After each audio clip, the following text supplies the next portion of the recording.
Olá, irmãos, nós estaremos meditando no livro de Malaquias, capítulo 2, verso 1 até o verso 9, que diz assim: Agora, ó sacerdotes, para vós outros é este mandamento: se o não ouvirdes e se não propuserdes no vosso coração dar honra ao meu nome, diz o Senhor dos Exércitos, enviarei sobre vós a maldição e amaldiçoarei as vossas bênçãos.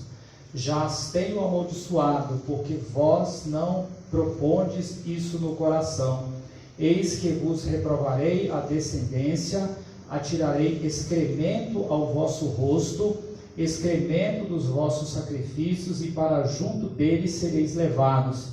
Então sabereis que eu vos enviei este mandamento, para que a minha aliança continue com Levi, diz o Senhor dos Exércitos. Minha aliança com ele foi de vida e de paz, ambas lhe dei eu para que me temesse. Com efeito, ele me temeu e tremeu por causa do meu nome.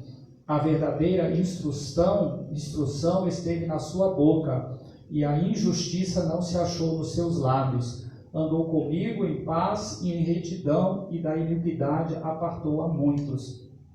Porque os lábios do sacerdote devem guardar o conhecimento, e da sua boca devem os homens procurar a instrução, porque ele é mensageiro do Senhor dos Exércitos. Mas vós vos tendes desviado do caminho, e por vossa instrução tendes feito tropeçar a muitos. Violastes a aliança de Levi, diz o Senhor dos Exércitos. Por isso também eu vos fiz desprezíveis e indignos diante de todo o povo, visto que não guardastes os meus caminhos e vos mostrastes parciais no aplicardes a lei.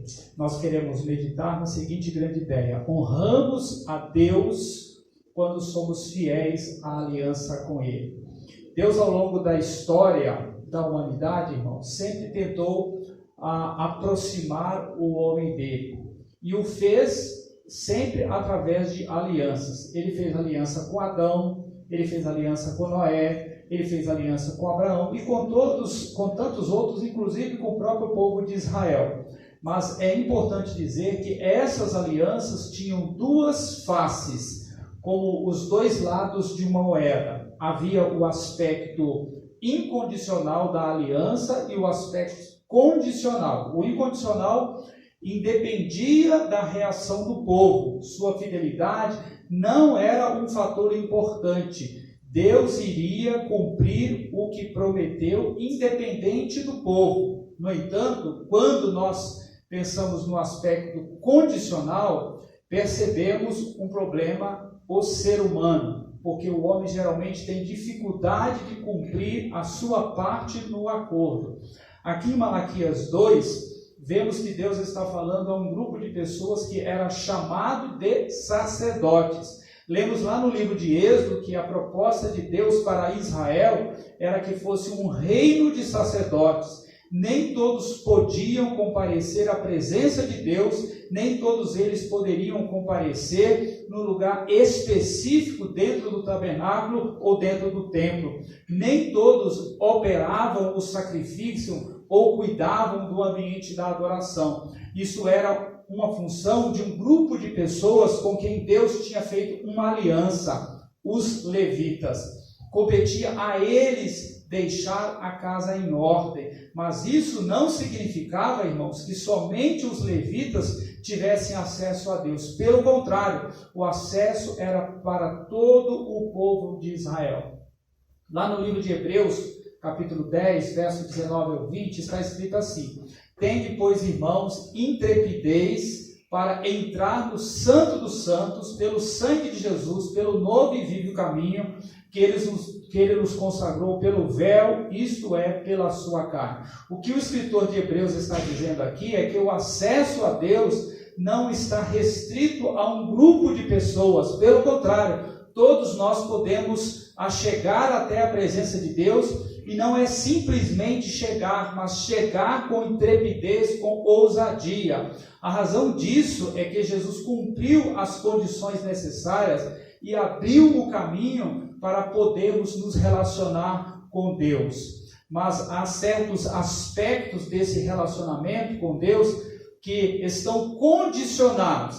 E é isso que a gente vê em Malaquias 2, o verso 2. Se o não ouvirdes, se não propuserdes no vosso coração dar honra ao meu nome, diz o Senhor dos Exércitos, eu enviarei sobre vós maldição, amaldiçoarei as vossas bênçãos, já as tenho amaldiçoado, porque vós não propondes isso no vosso coração. Então esse povo foi chamado para servir e provar das bênçãos de Deus, mas devido à condição de vida do povo, Deus está dizendo, eu estou amaldiçoando vocês. No verso 3 ele diz, eis que vos reprovarei a descendência. Então, por causa da conduta deles, Deus está amaldiçoando as gerações seguintes deles. Eu vou amaldiçoar aquele que vai nascer de vocês. Então, Deus usa uma linguagem muito forte quando ele diz,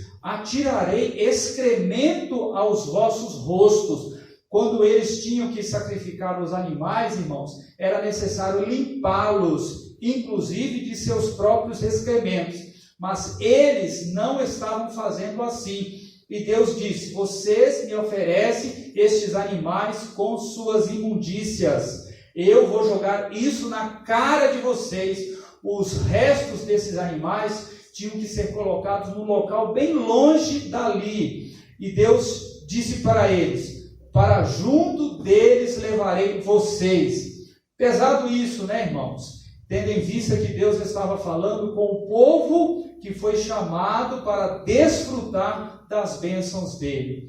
Deus espera de nós uma vida cristã por excelência. Ele espera sempre que façamos tudo o melhor, oferecendo sempre o melhor para Ele. Então Ele espera do seu povo atitudes que o honrem de todo o coração. Então, nesse sentido, eu quero compartilhar 4 atitudes que devemos ter para que honremos a Deus de todo o nosso coração.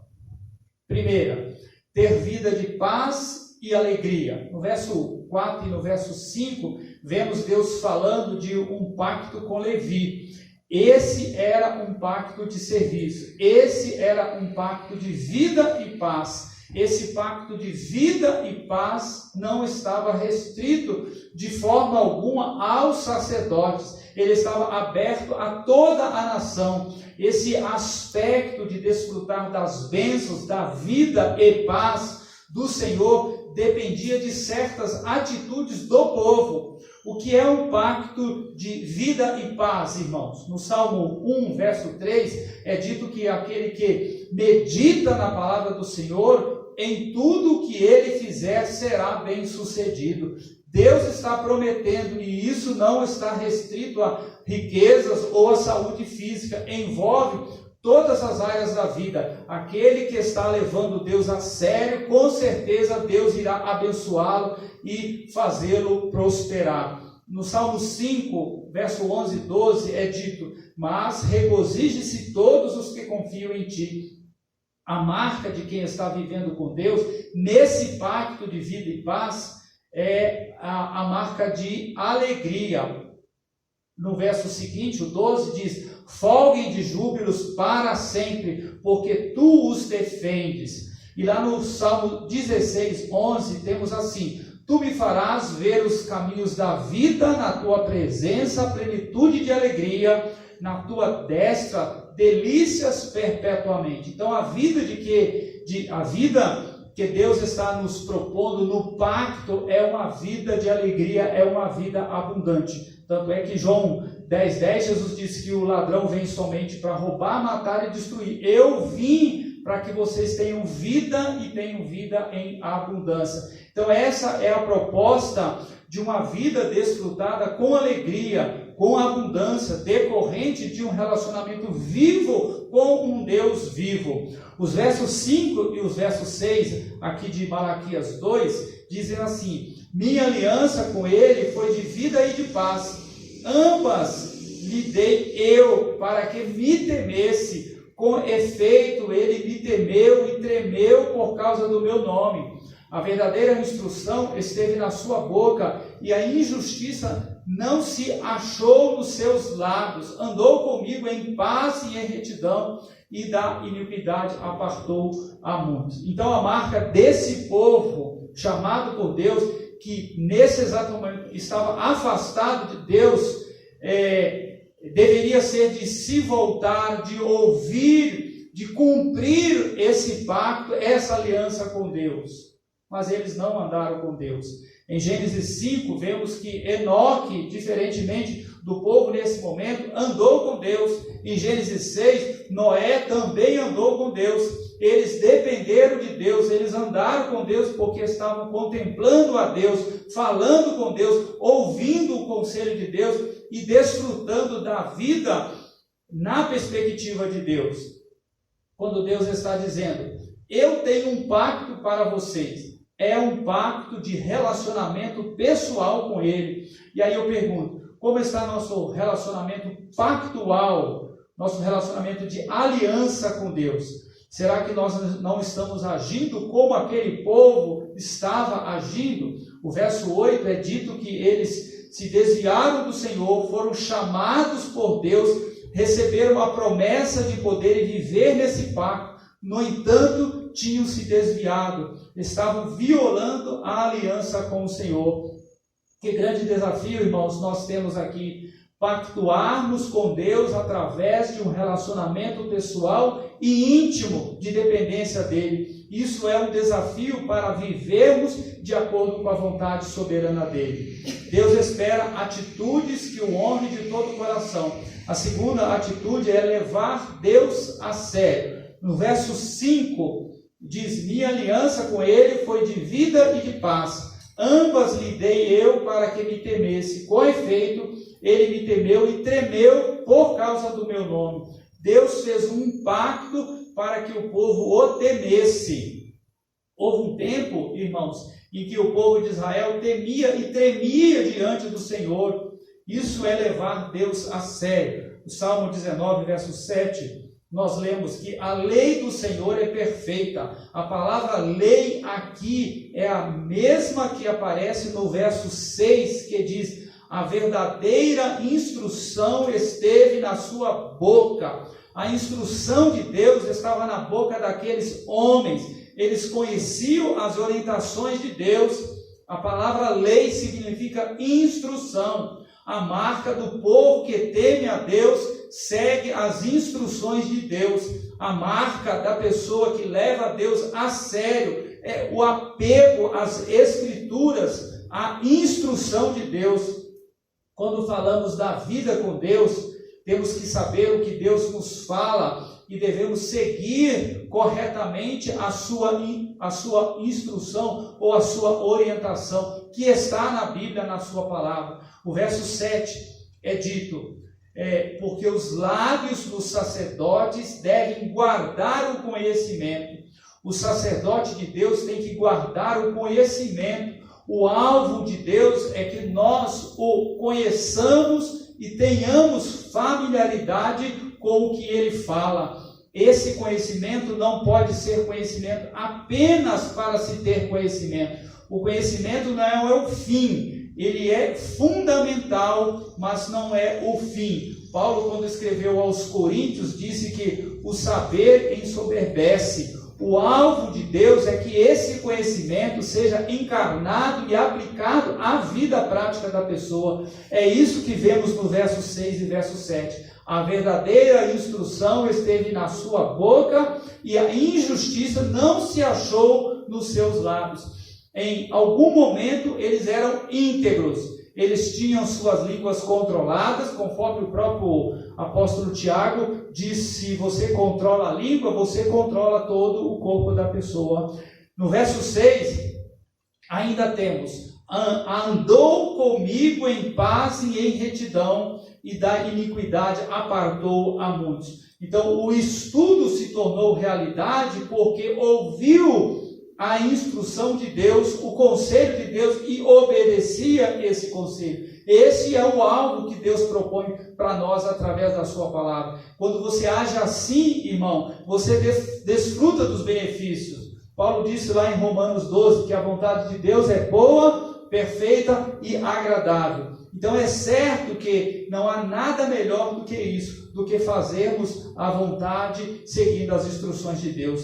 Nós temos aqui um desafio: viver num relacionamento pessoal com Deus, desfrutando da sua bondade, do seu cuidado, do seu carinho. Nós temos o privilégio e o desafio de estarmos conhecendo o que Deus pensa e de aplicar isso nas nossas vidas diárias. Deus espera atitudes que o honrem de todo o coração. Terceira atitude, ser um mensageiro fiel. No verso 7 temos: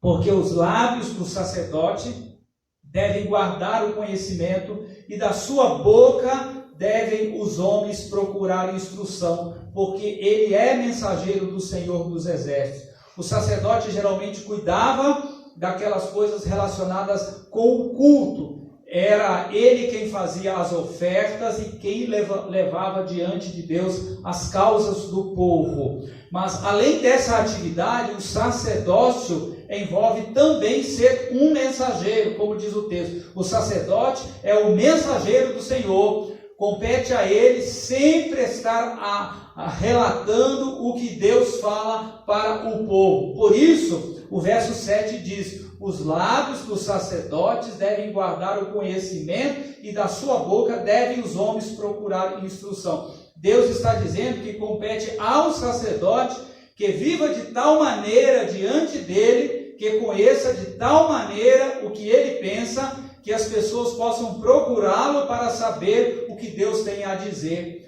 Na condição de sacerdotes, nós temos que dar fielmente o recado de Deus ao mundo. Nós, como bons batistas, cremos no sacerdócio universal dos crentes. Um sacerdote tem que ter um espírito para poder ministrar as pessoas de acordo com a vontade de Deus, para falar o que ele tem a dizer e não o que as pessoas querem ouvir. Lá no livro de Provérbios, no capítulo 3, está escrito que nós não podemos nos estribar ou confiar nos nossos próprios pensamentos, nos nossos palpites, nos nossos conselhos. É necessário confiar no que Deus fala.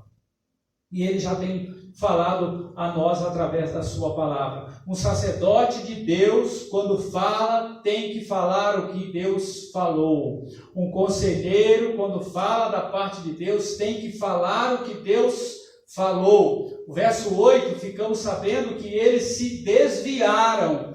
Isso também pode acontecer com qualquer um de nós. No verso 9 é dito isso também: eu vos fiz desprezíveis. Quando você começa a dar um conselho que Deus não dá, Deus vai torná-lo desprezível e os outros também vão considerá-lo desprezível. Um dos grandes temores que eu tenho, irmão, enquanto pastor e conselheiro, é da possibilidade de eu errar dando um conselho a alguém que me procura no momento de busca por orientação pela sua vida. Eu sempre vou receber alguém com muito temor no coração, com muito receio, e quando a pessoa sai, eu fico relembrando tudo que eu falei para confirmar realmente diante de Deus se aquilo foi orientação vinda da parte dele ou não. Concluindo, honramos a Deus quando somos fiéis à aliança com Ele. Honramos a Deus quando não desviamos da sua palavra nem para a direita, nem para a esquerda. O profeta Jeremias descreve com exatidão o que significa desviar-se de Deus. Ele diz assim, lá em Jeremias 2, 12 e 13, e depois no verso 25. Espantai-vos disto, ó céus, e horrorizai-vos, ficai estupefatos, diz o Senhor, porque dois males cometeu o meu povo. A mim me deixaram o manancial de águas vivas e cavaram cisternas rotas que não retêm as águas. Quando nós nos apartamos do que Deus fala, semelhante àquilo que o povo aqui em Malaquias estava fazendo, e levamos a vida pelo que nós achamos, Deus diz: Vocês me deixaram o manancial e cavaram um poço que mal retém as águas. Vocês estão vivendo uma miséria quando eu tenho bênção para vocês. E é isso que a gente tem visto nos dias de hoje, irmãos. Quando a gente percebe dia após dia pessoas abandonando o Evangelho, abandonando as igrejas do Senhor. Então Deus está dizendo: eu estou amaldiçoando vocês, eu vou jogar excremento na cara de vocês, eu vou levar vocês para onde tem que estar o excremento.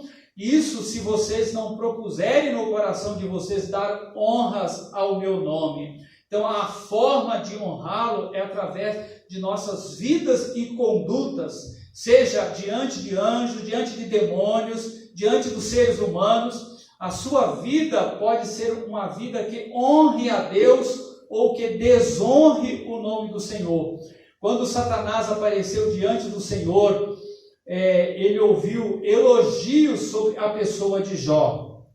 Se Satanás aparecer diante de Deus pedindo autorização para peneirar a sua vida, o que será falado sobre você, meu querido irmão e amigo? Deus vai te elogiar ou Satanás levantará um monte de acusações verídicas contra a sua vida? Há duas maneiras de honrarmos o nome de Deus. A primeira condição para podermos honrar a Deus é ouvir o que Ele fala, ouvir o que Deus fala. Todas as vezes que Deus estabelece um pacto, Ele manda uma mensagem que vai acompanhada da expressão, como diz aqui o texto: ouve, ou ouvides, ou ouça. O pacto com Deus exige que nós paremos para ouvir o que Deus fala. É imperativo ouvir o que Deus fala. A segunda condição para podermos honrar a Deus é propor no coração viver de acordo com o que Ele fala. Não o que eu sinto, não é do que eu gosto. Ainda que custe caro, eu vou obedecer à sua vontade. Nós temos que nos propor a obedecer. Afinal, fomos chamados para isso. Então, apesar das palavras duras de julgamento, Deus está ao mesmo tempo também dando uma palavra de esperança, de oportunidade para os sacerdotes. Ele estava renovando e propondo o reatamento do contato com eles, caso eles abordassem aquelas práticas. Mas esse reatamento era condicional. Eles precisariam honrar o seu nome. Meus irmãos, não permita que os anos passem sem que você ouça e obedeça a palavra do bom Deus. Que Deus nos abençoe. Amém.